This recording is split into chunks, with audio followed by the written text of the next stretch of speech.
how does it feel to stage one of Reg Keating's plays? Well, it's very exciting, to be honest. It's a new venture. Reg and I have become very close over the last number of years and discussed loads of different things. And Reg has written a number of plays, but this is the one that really took me. I really think the idea itself of bringing back such wonderful Irish notable, we say, politicians from the past and statesmen, and bringing them to life on the stage as ghosts and cross-examining them on the part they played in creating a freedom for Ireland. I just thought it was a wonderful idea, and here we are, and we have all the characters in place, and so yeah, we're excited, very excited. And, how are you managing the mix of the love stories and the political intrigue? Very lucky in the sense that over the years the plays that we have been doing have all been finished, if you like. They were given us, like for John B. Keane, just to pick him, a play which was complete. In this particular case, Reg and I can work together and develop the play, if you like, where Reg has created the whole thing, and but Reg would have the insight and the historical insight into each character and each love triangle that went on board. See, Brendan Bean, he was asked, what's the difference between prose and poetry? And he answered it like this. There was this young man called Rollocks, who worked in a Vesperntolix. As he walked on the strand with his girl by his hand, the water came up to his ankles. Now, that's prose. But if the tide was in, it would be poetry.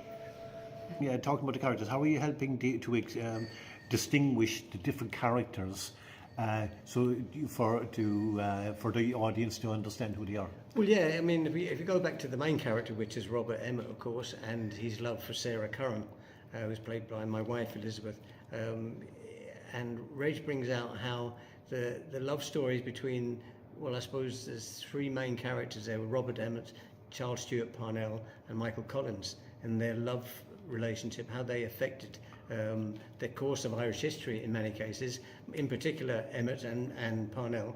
Not so much Collins, although Collins was more pragmatic from what I can understand, and but all three love stories, I mean, they emanate through, and we think, I think in discussions with Reg, we discussed that Irish history in itself, with all the foibles and the peccadillos of different individuals, they weren't all perfect by any means, like all of us, and we brought that to the front, and you know, I think it makes the play more interesting. Elizabeth Morey? Yes. You're playing Sarah Curran? I am indeed. Okay, rehearsals here tonight. How's it going? You've been rehearsing for the past couple of months. Fantastic. And the countdown, it's another couple of weeks, so yeah, you're getting there? Weeks. Yeah. Looking forward to How's it going? Something different. Great. We're having great fun, which is How good. different is it from the other rehearsals? Oh my God, it's completely different, really, because we're just talking to the moderator, really, you know, we're not interacting with each other as such, so yeah, so it's quite different, but very, very enjoyable. And it's different as well because Reg Keating wrote it. Reg, and it's yeah, a kind of a local production as such, isn't it? Absolutely, yeah, he's marvellous. Reg is marvellous, man altogether, Okay. yeah. Okay, looking forward to opening night. Oh yes, nerves, of course, You've trotted the stage a long time now at the Youghal Little Theatre. Oh God, I am, yeah. I started it in about 20 years now. And some relatively new faces here as well. Oh yeah, it's great to have new blood, to take it's over. Great to keep the tradition going on in the Youghal Little Theatre. Definitely, yes, it's great. Okay, best of luck on opening night. But thank you very much, Mike. Thank you. How are you making those characters relatable to the modern audience? Well, they're just modern. As you see, when you come to the play, you will see that Sarah Curran had, who was Robert's love, had a very difficult life, and even the knock-on effect of Anne Devlin, who was a very close confidant to Robert Emmet, how it affected her and how she suffered because of it. And then in Parnell's situation with Catherine O'Shea, who became Kitty O'Shea here in Ireland, how it affected how it affected the whole situation of Home Rule. And I mean, if you wanted to look at it, you could see how, even if you looked on YouTube, you'd see a run of the BBC play with Parnell and the Englishwoman, and you would see the dramatic effect on it had on Home Rule. But what does come through, hopefully, in the play, and I know Reg wants this to come through, because Robert Emmet himself and Padraig Pearse had a vision for a complete break from Ireland, from the UK, Britain, should we say, whereas Parnell, and O'Connell, for example, were more leaning towards Home Rule and happy to get Home Rule. Well, I think Reg has told me numerous times there was a particular situation where, with Pearse understood that if we didn't take the opportunity to take a complete break from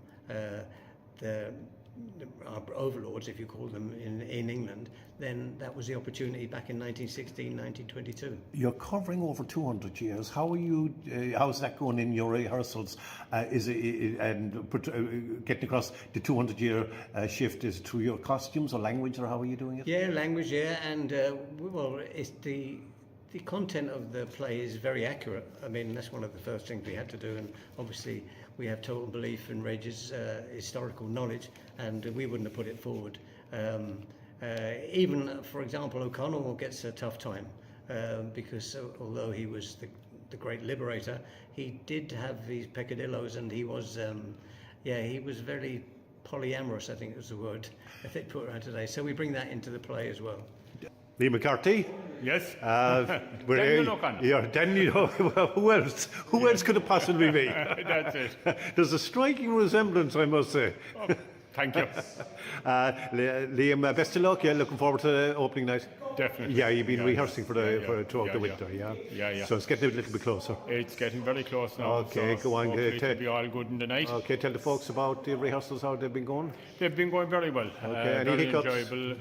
Sure, look, there's hiccups in every rehearsal, but you do the best, and you enjoy them as best you can. Tonight is kind of costume night. Costume night, and trying to get the word out there, get everybody interested in what's coming up. Okay, well, get it out there. What date is it on? It's on and where? Friday the 25th and Saturday the 26th of April down in the Mal Arts Centre here in town. And it's great. The last time I went to one of the plays, the whole family went. My sisters and nephews were kind of an occasion out. We took up a lot of seat. Yes, so definitely. you could do that, couldn't you? Like to get the groups out. Definitely come out as a group with your friends. Yeah, with a great night. Go for a pint maybe afterwards, or maybe a meal beforehand. And come out and enjoy the show. Best of luck. I just see something you have in your hand there as well. Can you bring that up here to you and tell us about it? We were in the Patrick's Day Parade this year, and we were delighted to win the Best Cultural Group in the parade.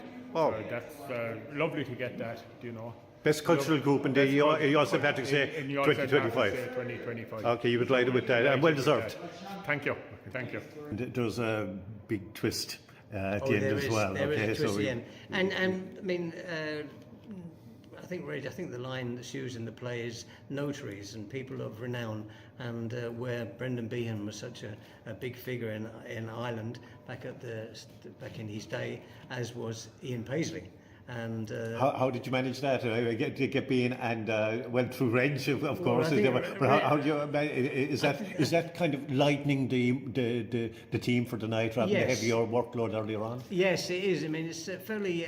I think it's like a drama where, as you mentioned there, the love stories, but that would be intrigue, and we can see how the suffering that was caused within the love relationships, and the death of Michael Collins, and the death of Home Rule, if you like, with Parnell, and then obviously Emmet himself, if he hadn't behaved like he had in his trial, trying to kind of keep Sarah Curran out of the limelight, then Ireland's history could have maybe been a bit different. But the conclusion and the levity that's brought near the end, which is where you bring in obviously Brendan Behan with his wit and his Dublin wit, and then you have the contradiction of Ian Paisley coming in, and it ends with the two of them Well, but you'll have to go and see anyway. You'll have to go and see it, yeah. See how that goes. Do Youghal Little Theatre, what's your vision for the Youghal Little Theatre going into the future? Because this is your first play, you've done the last few with the Youghal Little Theatre, and of course you've a strong history going back to the 1940s, and it's great to see it going, but what's your vision for it going we have, forward? in fact, I had a play, someone brought me a play, which I have, I'll show it to you in the card, that was back in 1945. The Youghal Little Theatre. I've got the book. I've got the play out in the car. But I've always wanted to develop. Obviously, what I learned initially was through Finn Bohannon, of course, who was originally Youghal Little Theatre. But I just like to see the vision of the town to create a proper theatrical platform for all ages and all groups that want to do something in this particular field. Like we've had discussions before where we don't have a home. This interview has been conducted in the Red Store, and we're very grateful for that. But it should be conducted on our own little stage somewhere. Yeah, you're going from pillar to post, haven't you, with all your rehearsals? Yes. I mean, you said there 1945, going back to one of the first productions. You know, it's 2025 now, and you haven't got a permanent home. It is. You know, I mean, that's shocking. Yeah, it is. It's the nature of, I think, of amateur dramatics. But there again, there's always outliers like Ballyduff, for example, who, you know, someone you would look to, who've got their own premises and they've gone from strength to strength. And the talent is innate in the East Cork and West Waterford area. It's a matter of tapping into it and enjoying what we do. We do have a lot of fun. We work hard. We have a great pride, as we've proven over the last number of years in our productions. And you know, the full houses and the reviews. You do get great support, of course, and from the sponsors, and you get full houses. Yeah. Like the Youghal community and surrounding areas, and West Waterford and East Cork do support you. Yeah, I think they appreciate the effort we put in, and they know it's voluntary. They know it's unpaid, of course. And when we do the sets, and so this particular play is very exciting because it's one of our own. Although he's a Dubliner, blown in, if you like, but he's definitely one of our. Like you could say about myself, although I'm a plastic Paddy. Both my parents are Irish, which comes out in the play actually. Mother from Youghal, as you know, and father from Cork City. But it's great to have a play from one of our own theatre group. And is this your first one from one of your own, like a local playwright? Yes. Like Reg Keating? Yes. I mean, the Abbey Theatre wrote about it. I did. Yeah, Can you tell us about the Abbey? What they mentioned about it? Well, Reg sent it off, and they came back with a glowing review of it. They made a few points. Now, as it happened, we did put it forward to CRY as a radio play first.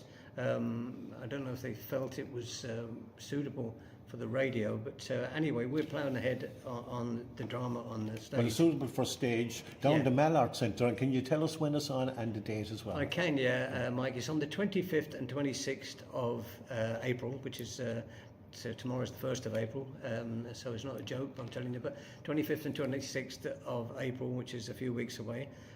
We believe it will be extremely well supported. I want people to know in particular what they're coming to. It's very important because you please some of the people some of the time, you can't please all of the people all of the time. But if they come knowing that it's a historical drama with great insight into the particular characters, I think they will enjoy it. And provisionally, we possibly could be putting it on the following Sunday week, again in the Mallard Centre, maybe as a matinee. The Mallard Centre, right in the heart of Youghal. Yeah, the following, it'll be 2 nights and possibly on the Sunday week. Okay. Denise O'Donoghue. You well known in the Youghal Little Theatre circles. Are you looking forward to the Epitaph? Oh, I'm very looking forward to it, yes. Who are you playing? I play Ellen Courtney. You look, a short description? She's a young girl. She has a lot of emotions in the part. She was sadly said to be assaulted by Daniel O'Connell. Okay.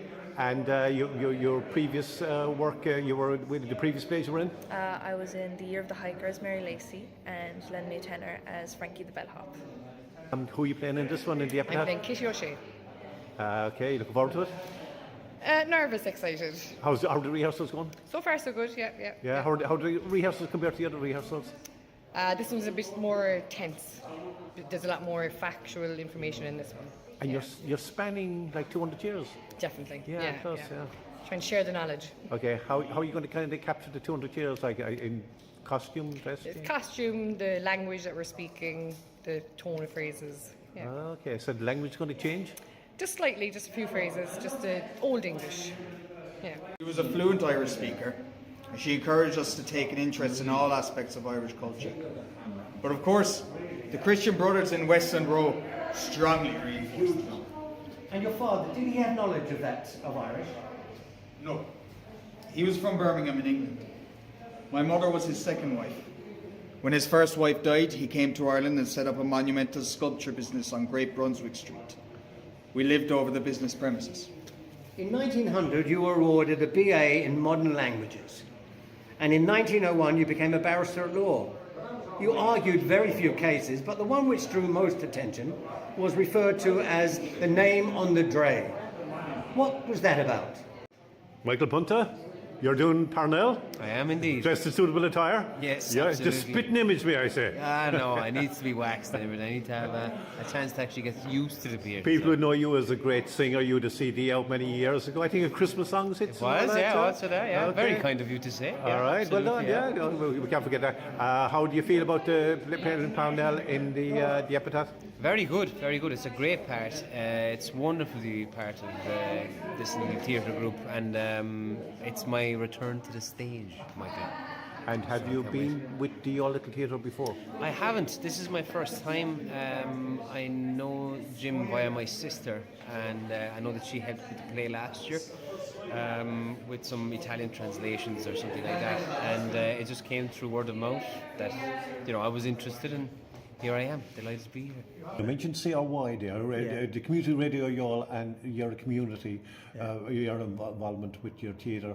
The CRY have been really helpful, haven't they, in promoting all your work in the past? I was fortunate enough to be allowed to have my own show on CRY for 2 hours a week, every Wednesday, 12 to 2.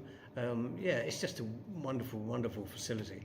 And we actually, Youghal Little Theatre, did have a radio play there was an award-winning play written a number of years ago by Brian Mulcahy from town, and we put that on. It was Fitzy Does the Mambo, and that won an award, and we produced it. And if you went into your COI now, you could listen to it. Very, very, very good play that we did, and we're very proud of it. So I mean, I've only become to realise it. I know Jimmy Flanagan, who's my cousin, who's been there for years, and I'm there for 2 years, but CRY is just a wonderful place. It's great. And finally, Jim, you have a good PR team. Yes, we have indeed. The local paper, the All News, Middle of the News. Yes. Kay Ledingham was earlier on for the Dungarvan, Exactly, Leader, yeah. and the Observer. Community Radio Youghal, Tommy was here, and we've just discussed about them, and on your shows will be promoted. But you've people as well putting them up in the modern social media on Instagram and Facebook page. So how would they contact you there? Well, we have a Facebook page. I'm. Okay, what's it called? It's just Your Little Your Theatre. Theatre, okay. Your Little Theatre, where they can on contact. Facebook, yeah. Yeah, we have some new additions recently. Who, a particular girl, Karen, who's doing a wonderful job in terms. I don't know if you saw, we held the cup up there because we won the Culture Award for the St. Patrick's Day Parade. Well, congratulations. And we were nominated again for, as you know, we're up to Cork as well. So we're there, and we want new people. We're flourishing. In particular, I'd like to get involved with the schools and the younger people, but we'll see how that goes. Okay, so the dates again? 25th, 26th of April in the Mal Art Centre. I know all